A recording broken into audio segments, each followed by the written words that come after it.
gara fuulduraatti garuu inni hin ajjeesinaa inni jedhe warri amanan warri waaqayyoon beekan ajaja isaa beekan warri isaatiin amanani jaalala qabaadhaa nama hin ajjeesinaa nama akka keetti jaalladhu jedhe malee nuunee jedhe malee inni kun hansaati. Hansaa keessa ani galuu hin danda'u si galee hankoon dubbachaa jira anaan hin ajjeesin jedhe. Amma waaqayyoon kun waaqayyo kam inni kaasitti ajjeesaa jedhe kun. Waaqayyo si galee waaqayyo isa humna qabu isa hundumaa gochuu danda'u akka kitaabni keessa Yesuusi. Qageeffadhu waaqayyo isa hundumaa danda'u hundumaa gochuu danda'u isa quraanni jedhu siin jechaan jira. Isa hundumaa qageeffadhu amma sirra deebiin dubbadha. Isa hundumaa gochuu danda'u. Qageesse. Hin dhageenya ammas isa hundumaa gochuu danda'u. Geetu Yesuusi waaqayyoon kun. Ela hiikti kun sinii galuu qaba jalqaba irratti. Waaqayyo eenyu akka ta'e dura adda baafachuu qabdani. Yeroo poointii kan. Please naa deebisi. Ani mallee ruma agati deebii naa deebistu ruma deebisi gaafadha. Waaqayyoon kun Yesuusi. Amma yeroo waa tokko dubbistani guutuu isaa dubbisaati understand godha. Yeroo sana sinii gala. Si galee? Gaafii salphaa si gaafadhe naa deebisi. Waaqayyoon kun waaqayyo kam inni geetu? Yeroo dhibba tokkoon sitti maa? Yesuusi. Maaf irra deddeebitati. Maaf irra deddeebitati. Ati mataan kee jalqaba. Yesuus moo Yesuusi miti? No. Ati dureetu siin deebisin ati maaf irra deddeebitee gaafatta waan kana. Siin galle moo afaan kootu siin galu moo yookaan immoo beekaadha. Please naa deebisi geetu. Waaqayyoon kun Yesuusi moo Yesuusi miti? Ani ko sitti mee maaf jallistaa maaf sila nageenye gurri kee nageenye? Please naa deebisi geetu. Waaqayyoon kun kan akkanatti uummata ficcisiise kun ajjeesaa jedhe kun waaqayyo moo waaqayyo? Yesuus moo Yesuusi miti? Ammati nageenya adeero. Maaliif akkati beekaa nageenya? Ammati gaaffii na gaafatte. Yesuus moo Yesuusi miti? Gaaffii na gaafatte sii deebisee hambaa bira. Kanuma qofa naa deebisi. Sila nageenye dura gurra kee sirreeffadhu yeroo nama geeffattu yeroo gaaffii nama gaafattu qulqullaa'ii kootu. Waaqayyo kamtuu ajjeesaa jedhee. Yesuusi moo Yesuusi miti? Sila sii deebiseera. Rikool godhi maayindii kee duubatti deebiiti yaadadhu. Sitti meera hundasaa. Yesuusi moo Yesuusi miti? Galatooma. Yesuustu ajjeeseemi? Sii deebiseera. Kanaafuu galatooma. Yesuus kun olaal. Galatooma. Gaaffii biraa yoo qabaatte fidi. Yesuus kun maal jedhaa? Taate ayyee walii galle? Walii galle. Sii deebiseera. Gaaffii biraa yoo qabaatte gaafa. Ijoolleellee ajjeesaa jedhee. Taate ayyee naa galee qoy. Naa galee. Akka dubbadhu naa yemkaa. Yesuus ijoolleellee mucoolii harmaallee ajjeesaa ture. Kanaafuu Yesuus fayyaalessa nuun hin jedhin amma booda. Mucoolii harmaa haadholii akkanuma qotiyyoowwan illee harroota hattan mucoolii harmaallee ajjeesaa ture jechuudha Yesuus Kiristoos. Subhaanallah. Seetu jedha. Seetu jecha. Baraa jabaata jechuudha. Hin sobiin sobdu. Soban dubbatiin nama amma kanaaf fuuldura dhaabbattee soban sobiin. Yesuus miti moree. Hin sobiin. Dura soba Yesuus miti moree. Dura soba sirreeffadhu ati. Asumatti nama sobdaa itoo namni. Yesuus miti. Namni 147 gurra qabaateetu si dhaggeeffatu asumatti sobdaati. Maaf sobda dura soba sirreeffadhu. Nama waaqa. Yesuus miti ada. Taate Yesuus miti iddoo kana ajjeesaa ka jedhu. Dura soba sirreeffadhu. Anafaan walii galuu dura soba sirreeffadhu. Geeto. Hin sobiin. Yesuus moo Yesuus miti eenyudha ayyee waaqayyoon kun waaqayyo kam ayyee taate ayyee waaqayyoon kun waaqayyo. Sobni anaafis siifis hin fayyadu. Ijoollee warra dhaggeeffataniifis hin fayyadu. Ayyee waaqayyoon kun Yesuus moo Yesuus miti? Dhaggeeffatteetta dura soba sirreeffatteetta areeti. Atis dura naa deebis. Dura soba sirreeffatteetta. Taate ayyee in sirreeffadha ayyee Yesuus moo Yesuus miti waaqayyoon kun? Hin sobiin. Yeroo nama barsiisuu jettu dura soba sirreeffadhuuti wala mannee deemna miti ree? In sirreeffadha waaqayyoon kun Yesuus moo Yesuus miti ayyee? Yeroo meeqa yeroo 1,000 sitti maa? Sitti meeraa sila? Yesuus miti mi waaqayyoon kun? Waaqayyo biraati. Bela ammayyuu sitti maa dura kitaaba qulqulluurra kan jiru ana man dubbadhu isa kitaaba qulqulluurra jirudha isa akka kee gimmitii an dubbadhee namoota dogongorsuuf miti. Waaqayyo biraati mi waaqayyoon kun Yesuus miti? Amma yoo hunda isaan dhaggeeffatate tartiibaan sitti hima akkamitti akka ta'e. Ammati waa'ee gooftaa Yesuus Kiristoos dura sii galuu qaba. Yoo inni sii hin galiin jechi kun sii hin galu nama naa gaafattu kun. Yoo isa dhaggeeffatate sitti hima. Isa dhaggeeffatu yoo jettate immoo waaqayyo miti geeto. Waaqadha. Geeto Yesuus waaqayyo jettee amanta moo waaqayyo jettee namanta? Waaqadha jedheen amanaa ittis nan amanaa nan sagadaafis gooftaa ajeenis nan fudha. Akka gabaabaatti kana deebiinsa.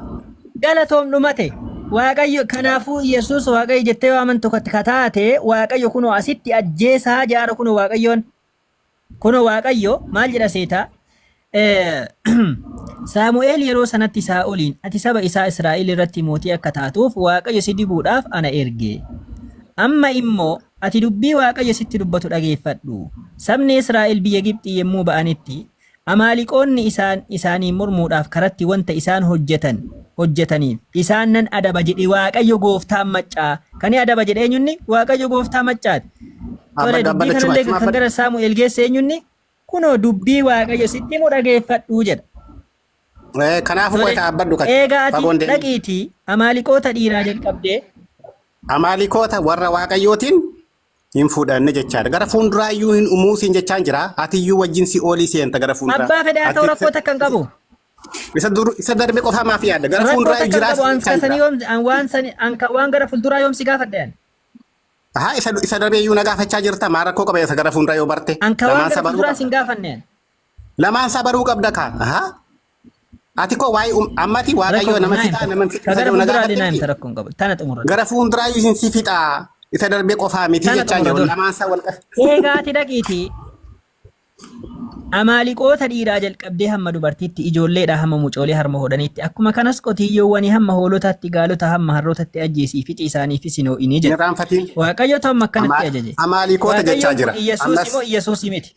Amaaliqoota warra xaa'ootii kabajan warra xaa'ootiif sagadanii jedha. Amaaliqoota kana akka ajjeefamu ajaje. Amaaliqoota warra abbaa fidee warra xaa'oota amlaakii kanaa sirri xaa'oota amlaakota gara fuulduraa immoo atu siin dabalatanii gara fuulduraa siin dabalatanii iyyuu ganaa si olitti uumuyyuu. Rakkoon qaba ayyee. Iyyasuus miti Waaqayyoon kun. Ammati. Kanaafuu Iyyasuusii miiree kaajjeesisiise. Ammati gaafii tokko si gaafadhu jibbiinsa Iyyasuus irraa gatii qabduu fi irra deddeebitee dubbatta miti. Kun immoo sagalee isaarra jira. Iyyasuus miti Waaqayyoon kun. Kan immoo jaallattee miti. Si keessi jaallata boorillee. Karaa kee rakkoon hin jiru. Si keessaa Yeetu rakkoon qabu galata. Waa'ee isaan jibbisiisu jira. Si galee si galuu dadhabee miti. Nulleen jaallanna. Nun jaallanna geetu nulleen jaallanna innillee nu jaallata galatoome. Okay. Waaqayyoon eega akkana ta'eeti Luuqaasiin boqonnaa 19 lakkoofsa 27 moo naabaan abdulfatta. Amma seera akka silaan jalisiina. Guutuu isaa dubbisaa akka silaan. Kun Yesuus miti jedhee kaadhaadha waan ta'eef Luuqaas 19:27 bane. Waaqayyoon Yesuusin akka hin taane nun beeka waan ta'eef kana irratti maa wal loltanii sirriidha. Waaqayyoon sun Yesuusin miti inni Waaqayyoo isa jedhamee Waaqayyoo abbaadha malee Yesuusin miti. Sirriidha. Inni Waaqayyoo abbaadha. Yeroo sana Yesuus Kiristoos hin jiru iyyuu. Luuqaasiin 19:27. Garuu waan tokko rekommendeeshinii isinii kennu ufumaa fiddanii ufumaa achumatti hin fixiina.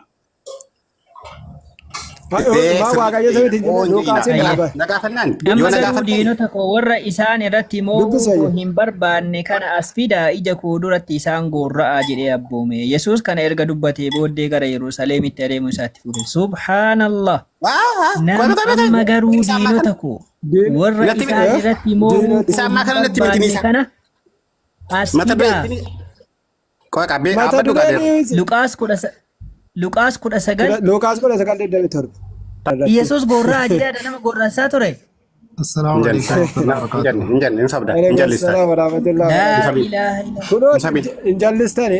Kunoo Yesuus jedhe kunoo. Ammoo marga amma isinii kaa'ee gaabe inshallah. Kunooti dubbisi. Amma garuu dhiirota koo warra isin irratti mo'uu koo hin barbaanne fidaa ija koo duratti isaan gorraa eega jedhee booddee Yesuusin kan erga dubbate gara Yerusaalemitti achi deemee jedhaara. Eega maal jedhee diinota koo warra isin irratti mo'uu koo hin barbaanne fidaa gorraa eega jedhee booddee gara Yerusaalemiin deemee jedhaara. Dhaggeeffattaa wal qabsiisii dubbisi. Eladee argite ammati 26 dhaggeeffadhu kaa na gaafattee kaatee maaf na gaafattee kaatee bilook nan godhiin yaada konfita. Laasin biloognu maal biloogna si goon. Ilaal akkasitiin waliin amansiisnu ijoollee warra as keessa jiranis akka baranii fi anis akka baru yoo dogongoreera ta'e namni kaanis akka baruuf nama geeffadha. Na gaafattanii kaatanii yaada konfita. Tokko jalqaba irratti ijoollee warra as keessa ilaal waraabdee anis akka baru yoo ilaal yeroo dubbistan anis sila sinitti ni meera. Yeroo dubbistan kitaaba qulqulluu guutuu isaa gubbaarraa kaa'asiniin jedheera. Ammas inni kun waan inni jedhu gubbaarraa guutuu isaa wal qabsiistanii dhuftanii. Kan inni jedhee warri isa fudhachuu didan warri isatti namanni gara fuulduraatti murtiitti dhiyaatu jedha wal qabatee dhufeera gubbaarraa argite. Inni immoo sitti meera silayyuu. Si olitti iyyuu ganaa galtanii gara fuulduraatti ka jedheessa dhaafedha. Eessatti gara fuulduraa ka jedheessa dhaa dubbiste. Eenyuun kijibuuf as kunoo ija keenya duratti tulaallu eessatti. Diinota koo warra isin duratti moo koo hin barbaanne fidaa ija koo duratti isaan jedhaa jiru gara fuulduraatti jaraaf naa fidaa. Dhaggeeffadhu kaadeero barreeffamanni ati qabatteettu kuni jallistee fiduu dandeessa innaan kee nama nuyi angilifataa sitti hima. Yoo angilifa dandeessatti dhaggeeffadhu. Ingilifamaa natti himtaa. Ilaali argite. Ankee mamaatti nama naree. Isaati fiddee kana inni si'ama. Ani ingilifamaa ani eenyuun aseete maana ingilifa natti himta kunoo afaan oromootiin ija keenya dura jiru ingilifa jala narkaa milikuufi zoon fuulii kee dhiisiiti anfuulii waan nyaatan itti beekaasii naa dubbisi kan. Ani hin beeku ingilifa si naa dubbisi. Sobaadhaan ni ati qabattee deemtu kun akkamitti sobataa macaafa si fuuldura jira bara amma garuu diinota koo warra isin irratti moo koon barbaade fidaa ija koo duratti isaan godhaadha ammas immoo Maatiyoosin boqonnaa 10:34 naa baasa. Kun sobadha. Kun sobadha. Dami afurii baase. Sobaadhaan nama jedhaara Maatiyoos 10:34 baase uummanni argu. Isaan maayyuu hin deebisne maaliif hin Macaafa isaanii sobsiisne addaadhi. Macaafa isaanii sobsiisne. Amma dhaggeeffadhu. Ayyee bakka kan banjatte ali. Maatiyoos 10:34 baase siduma iyyuu billaa qabatee dhufe ga'een inni biyya lafaadhaa dhufe. Gareetiin gootanii bira darbiina. Ani nama tokkodha dhaggeeffadha. Gareetiin walitti gootanii dubbii shaffantanii darbiina. Nagaafattanii otoo xumurii darbitanii. Hin jennee kitaaba kunoo nan qabaa sirraati. Nan kee kun sobadhaa jechaan jira. Kun siin erga barbaadde. Macaafa qulqulluudha bariishi dubbisi Yesuus Kiristoos maal fidee dhufe dubbisa ammas. Kanas immoo soba jedhe. Innan kee kun sobaadhaan inni qabattee deemtu siin jechaan jira gabaabaatti. Atishi as viidiyoo baasiitii dubbisi kan keenya akka inni soba tiraazleet nuu godhe achi abbaasii guddisa kunoo. Bakka dubbisaartu. Dala Googilii qabdaa? Googilii maatti godhas baasi macaafarraa dubbisaa jirtu anna agarsiisa achi abbaasi. Itti meen jira. Macaafarraa dubbisaa fi Abdulfattaa macaafa bira yoo kajettanii dubbisaa fi macaafatti garsiisaati. Macaaftii sirkaa Abdulfattaa. Yookiin immoo namni macaafa qabdan macaafa Macaafa xiqqoo biraa fagaadheera. Mee baasi yoo macaafni si bira jiraati. Ela kan inni jedhu sinin macaafa. Amma sitti fidaa inni kun inni jedhu. Inni chaawwa si bira jiraate baasi. Atticha naannaq hin cannaqamiin. Kwa ati dhaggeeffadhaan jechuu barbaade dura misunderstanding goote tatumtu dhaggeeffadhu gurbaafaan waan dubbachaa jiru jira. Kitaaba qulqulluu irra steepii chaaptarii jalqabarraa eegalee dubbatamaa jirutu understanding godhiin. Utaaltii uftee gooftaa Yesuus Kiristoosiitu je'ee hin je'in jechuurraa kaane jecha kana. Maal jechuudha macaafa qulqulluu keessatti kan dubbatame hundumtuu gooftaa Yesuus Kiristoos afaan keessa inni raajotaan dubbatames Yesuus Kiristoos isuma dubbatee gaafiinis gaafachaa jiru kana dhalli si dhaggeeffadhu nan deebisaaf yoo dadhabde akkanuma wangeela walitti hin dalallaaqin shidhii gannuuf wangeelli. Kan nuti gaafataa jirru kan nuti gaafataa jirru Luqaasin boqonnaa 19 lakkoofsa 27 Saamu'eel isa duraa boqonnaa 15 lakkoofsa 3. Qoy. Saamu'eel boqonnaa 15 lakkoofsa 3. Dursi Saamu'eel boqonnaa 15 lakkoofsa 3. Isarraa kaanee gara isaa Luqaas irraa si deebisa dhaggeeffadhu. Geetu dhaggeeffadhatis. Maal Luqaasin irraa deebista reediin qineesh dursiiti Saamu'eel isa duraa boqonnaa 15 lakkoofsa 3. Rakkoon qabu bakka fee deebisuun rakkoon qabu adii deebii bichaa barbaadda miti. Bakka deedattee miti. Lamaanuun deebifta Saamu'eelin naa dhage dursi. Koon hin deebisa dura kana Luqaas irraa deebisee kana. Inni ilaale wanni nuti dhumnee fi dinqineesh dursi hubadhu. Saamu'eelin irratti kan dubbate Yesuus Kiristoosiin mitii jedhee falme. Yesuus Kiristoos achittis kan dubbate Yesuus Kiristoos. Geetuun Ndogongoriin ammas walitti makiin soban jedha. Sila sobaa turtan ilaali. Ani kan hin jechuu barbaade achi keessa jiraa. Hansaanii dubbachuu gorsuu danda'u jechuun jee malee hansaa miti hin jenneen. Agita misunderstanding qabdu. Saamu'eel isa duraa irratti kan daa'imman gorraa hundayyuu ajjeesaa jedhe Yesuusi. Waa Yesuus Kiristoos anasi deebisa. Gaati dinqineesh qoy gashi dinqineesh obsi. Malaaktota jedha. Dinqineesh obsi. Geetuu gaafadde. Geetuu naa deebisee dinqoo qoy. Malaaktota jedhaatiin jedheera. Inni miniingiin isaa maadhaatiin jeesi gaafadde malee ani ammayyuu ganaa isiinuu si fixa jechaan jira. Si oolitti iyyuu si gashee si fixa jeesee sitti meera maal fudhata. Ani sodaadhu sagalee Waaqayyoo. Siyyuun ajjeesa jedhe nu sodaachisiin kaa qoye. Inni rakkoon qabu. Warri lamaan Booda wal himtu. sodaachifnaati. Kitaaba irra jira. Rakkoon qabu. Waan sodaa isitti fakkaate garuu misunderstanding godhiina. Ilaalli Saamu'eel isa duraa boqonnaa 15:3 irratti Waaqayyoon inni daa'ima ajjeesa, jaarsa ajjeesa, hoolaa ajjeesa, gaala ajjeesa, wantoota kun hunda fixa waan tokkoof illee garaan laafinaa jedhee dubbate sun Yesuus immoo Yesuus miti geetu. Atti didu yaa geetu atti didu. Geetu. Daan amma dideera laa inni bakka kanatti Yesuusin akka hin taane ni amana. Waaqayyoon sun akka Yesuusin hin taane ni amana. Galatu. Geetuuni Waaqayyoon inni gaala ajjeesaa, harree ajjeesaa, wantoota kana hunda ajjeesaa jedhe Yesuusin miti jedhee amana. Galatu. Ayya Dinqineeshitti dabarra. Dinqineesh. Okay. Anasuma Raasika Maatiyus 19 Raasika gama sanattis hin deebina. Geetu atillee callisina dhaggeeffadhu. Oggaasaa si gaafatanii Yesuus Kiristoos 27 irraa qofa si gaafatan ati jalqabni dubbisaa maal jedhaa jedhi gaafadhu. Ani kaaseen dubbisa jalqabaati kaasee. Ana je. Ere baggaa bilaa gara Saamu'eelin naa dhaqi. Saamu'eelis nanna Saamu'eel bichaa keessas miti. Bakkuma hundumayyuu ni jira. Rakkoon qabu. Gara Saamu'eelii dhannee gara Dooqaasitti deemna. Gara Kakumoo fa'aa gara qabu. Ayyaa Abdul Fattah itti fufi. Bakka Luqaas irraa deebisee ka'een dhaggeeffadha. Luqaas irraa deebisee ka'een gara sanas nan darba. Deebiin barbaadda yoo ta'e immoo yeroo waan irraa kaane qabnaa takkaa meenu dhaggeeffadhu. Rakkoon qabu. Waaqayyoon baayibila keessatti rakkoo qaba. Maaf rakkoo hin qabne? No jechuun koo yeroo hunda waan kana gaaffii kana gaafattaniif isin deebisuun nan qaba kanarratti. Laa ilaaha illallah. Asa afaan naqabar tabar. Waaqayyoon baayibila keessatti ajjeesaa jedhee jira. Ayyee. Waaqayyoon akka baayibilaatitti ajjeesaa fixaa inumaa daa'imman illee jechuudha.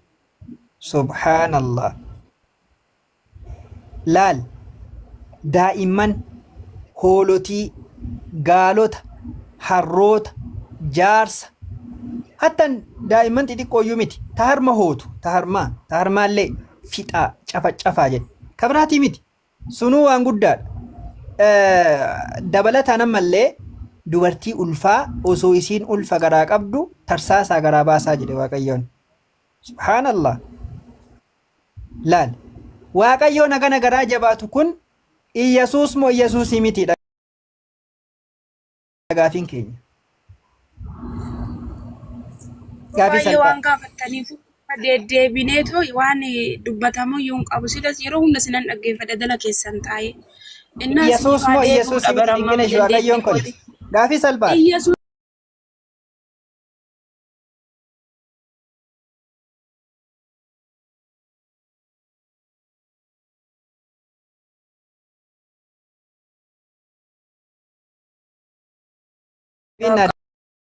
Deebi'eera Dinqineesh. Maal naa deebistadha Iyyasuus? Hin deebine qo'a akkamitti indee akkamitti akkate? Naa deebi'e. No waan akkasii. No Iyyasuus ka akkamittiin akkate na gaafadhu ka sababa isaa maaliif yaa kan jedhu sababa na gaafadhu. Sababaa booda si gaafadha. Sinifanni himaa amlaakee. Deebiin naa deebi'ee jedhee bar. Iyyasuus ta'uu naa gale bakka. Dhaggeeffadha isa moo isa Luqaas 19 haa ta'u qoy dhaggeeffadhu Abdul Fattah Pilis seera eegi kamaan taate isa moo yeroo Luqaas 19 rakkoon qabu ilaalaa Dinqineesh. Sababaa booda naa ibsita. Anamma deebiin naa deebi'ee jira sii galee.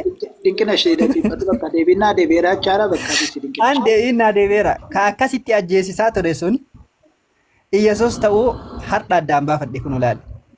Ka dubartii ulfaa garaa miti dhaggeeffadhu ka Aliin gaafachaa ture isa 19 irraan hin deebisaa fi sana Saamu'eeliin na gaafataa ture hin deebisaa Abdul Fattah seera Pilis.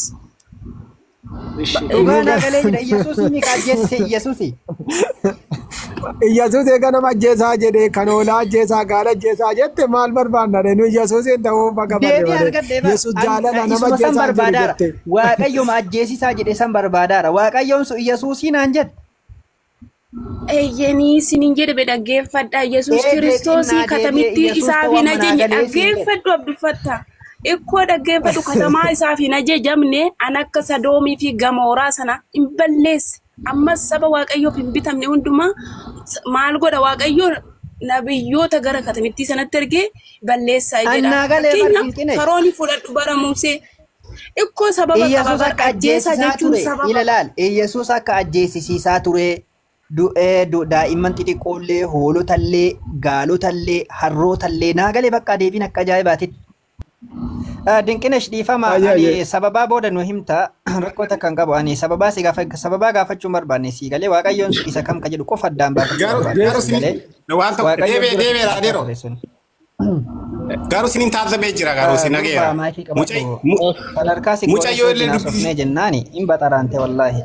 Mucayyoo illee yeroo kennuu fi diddanii sirrii miti adeemsi keessan. Geetu dhiisati isaanii geetu ati dhiisati isaanii isaati callisati ushedati geetu sanatti ushedati dubbiin sagalee waaqayyootti qabame jiraadhu ati san waaf dhiyaataani dhiisati isaan. Dinqinesh si dhageeffannaa amma si mee dinqinesh haa ibsitu amma sababaa haa ibsitu. Ayyee dura eenyummaa si gaafanne amma nu ibsi kunu si dhageeffanna kuno. Barbaachisaa taanaan maayikii qabannee si dhageeffannaayi. Abdul Fattah sanaatee dhufa ishee. Ayyee taate ayyee. Sanaatee dhufa. Barbaachisaa taanaan maayikii qabannee si dhageeffannaa. Ayyee. Sababammaan Iyesuus Kiristoos hoolota ajjeesisee. Daqiiqa naa kenna. Kalas isa beeka bar dubbisee ani gana irra deebi'een dubbisu. Kunoo maayikii qabadhaa kunoo. Ekkoo daqiiqa meeqa naa kennitu. Sababammaan daqiiqa meeqa naa kennitu deebi. Kalas bakka isin kan daqiiqa meeqa barbaadda? Daqiiqa bicha naa kennaa maayikii. Daqiiqa meeqa barbaadda? Ani daqiiqa 10 keessa kan 5 ta'uu danda'an beeka. Laa ilaaha illallah. Garuu daqiiqa naa kennaa. Baay'ee muluu nu dubbisuu eddamu daqiiqa 10. Torba irratti maal jedha amma garuu jedhe diinota koo warreessaa. Irratti ma'uu kan hin barbaanne kana as fidaa ija koo durattis gorraa jedhee abboome jedha. Kanaafuu mootichatu akkas jedheetoo isa abboomaa jira malee yookaan fakkeenya kana isaanitti maa jira malee gooftaan keenya Yesuus Kiristoos billaadhaan fidaa qalaa jechuun hin jiru jechaadha geetu siif galee miti. Anis akkasuma jedhe galatoon. Fakkeenya barsiisaa jira jechaadha malee akkas jedheen jedhe jechaadha. Yesuus Kiristoos gara fuulduraatti iyyuu isin gubaa isin gorraa jette. Hayyee dinqinesh. Waa'ee adabbiiti inni. Adabbiin ni jira ammayyuu. Gara fuulduraan ni jira. Saamu'eel Naayik. Boobati maayikii qabadha. Garuu kun siniif deebi'eera. Fakkeenya barsiisa malee Yesuus Kiristoos qalaa jechaa hin jiru. Kana itti deebina rakkoo qabu. Xumuratanii kana deebitanii. Saamu'eel 15. Qoy ni baasachaa jira.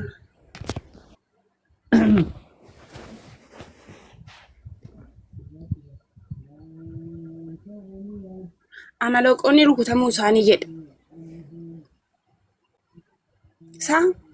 Ayyee. Okay, gaafii kasitti ta'e gaafadha asitti ofii keetii dubbifadha. Ofii keetii dubbisina gaafadha. Lakkoofsa 3 kana dubbisina eegi.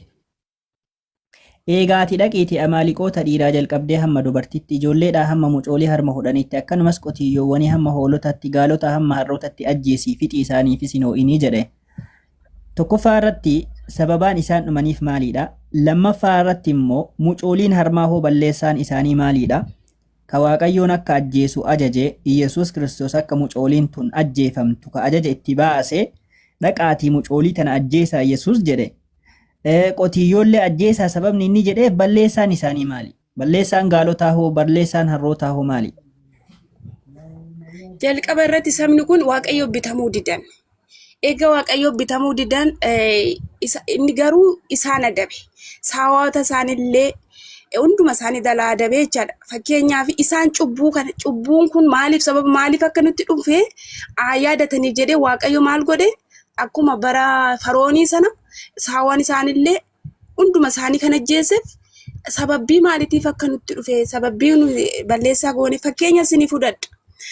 Akkamitti akkas ta'e yoo jettan nabiyyuun Eeliyaasii gara dubartittii sanatti gammuu dhaqetti mucaan sun dalaa du'e mucaan ishii sun jechaadha. Gaafa du'u akkas jettee nabiyyicha Eeliyaasiin akka inni cubbuu kiyya yaadadhuu fi mucaa koo kan ajjeesse cubbuu koo akka inni yaadadhuuf ittiin jette jechaadha. Kana jechuun yommuu horiin amma fakkeenyaaf nuumtiyyuu mana keenya keessatti oowwan ittiin dalaa du'e maalan baddalee laata yaa Waaqayyo maalan godhe si yakkee jennee akkoo of yaadannuuf sirriidha. Sabni Waaqayyoof hin bitameen rukutamaa jiru. Garuu sababbiin horiinis du'eef immoo sababbii maaliif rakkoon kun nurra ga'e jedhanii sabni kun ofaa yaadatu jedhanii horii isaaniitillee ni balleessee jecha akkuma bara Farooni bara Musee sana Waaqayyoon sana jechaadha. Dammoo Waaqayyo duranii akeekkinesh. Dhaqaatii ajjeesaa jedhee ajaja dabarsi malee ila na dhageeffadhu. Nabiyyoota itti erge amma yeroo itti ergu kana maal jedhee itti erge dhaqiitii ijoolleedhaa hamma mucoolii harma hodhanitti dhaqaatii fixa ajjeesaa jedheeniin. Sababaan isaan ajjeefamaniif immoo sababa isaan Waaqayyo sanii waaqessineef himi. No dhaggeeffadhu sababbii isaan Waaqa irratti ammatsanii waan hin beekamne waan godhaniif waan Waaqayyo sana waliin beekne ajaja Waaqayyoo maan tuffatan. Fakkeenyaaf isinitti hima bara Musee Farooniin Waaqayyo waan ajaja Waaqayyo didanii bara Eeliyaas wanta waan Waaqayyoon waaqeffanneefi. Wanna nabiyyoonni isaanitti dubbataniin dhagaan Farooniin saba koo galakkisennaan ni didee ni dhaye. Akkasuma bara Eeliyaas irree nigisti Elsaabeet kan jedhamtu sun akkasuma jedha waan ta'eef. Naa deebi'eera deebiin. Ikwaasitti kan waan isin hubachuu qabdaan gabaabsa isinitti. Baay'eedha Iyyaasuu keessa jira. Dabalataan seera ba'uu boqonnaa ajjeefamaa turan. Ayyoo naa deebi'eera jedhe bar deebiin naa deebi'eera an sin cannaqoo bar an guddaa sin tursiisu bar. Laal seera ba'uu boqonnaa 22 lakkoofsa 20 irratti illee maal jedhaa? Waaqayyo kophaadhaaf malee Waaqayyo kan biraaf aarsaa kan dhiyeessu lafarraa haa balleeffamu jedhe.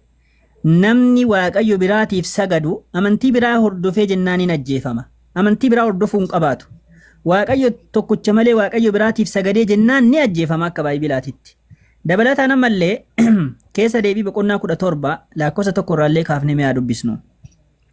Waaqayyo gooftaa kee duratti ciigga'amaa waan ta'eef ati korma yookiin korbeessa mudaa yookiis karaa tokko illee hir'ina qabu Waaqayyo gooftaa keetiif aarsaa hin dhiyeessin.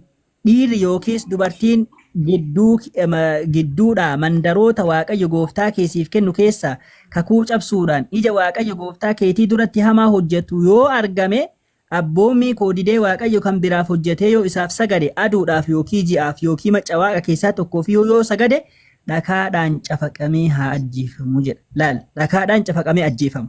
Namni kun namni Waaqayyo tokkicha san dhiisee waan biraatiif sagade. Akka Baayibilaatii waan biraatiif sagaduu dandeessu Waaqayyo tokkichaaf malee.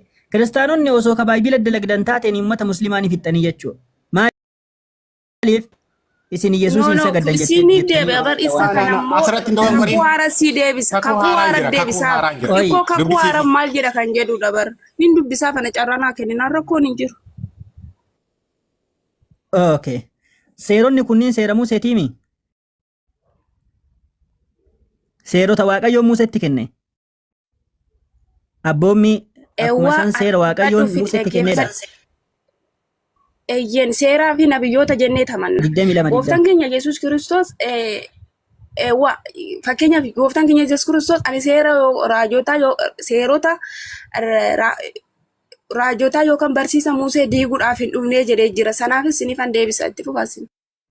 Rakkoon qabu. Ayyee. Akka tasaa ta'e namni diige maal ta'a dinqinesh. Akka seera Museetitti jechuun akka jechuun kakuu haarawaatitti. Akka kakuu haarawaatitti namni tokko yoo seera Musee yookiin abboommii Musee tokko hojii irra yoo hin oolchine taate ni ajjeefama moo hin ajjeefamu?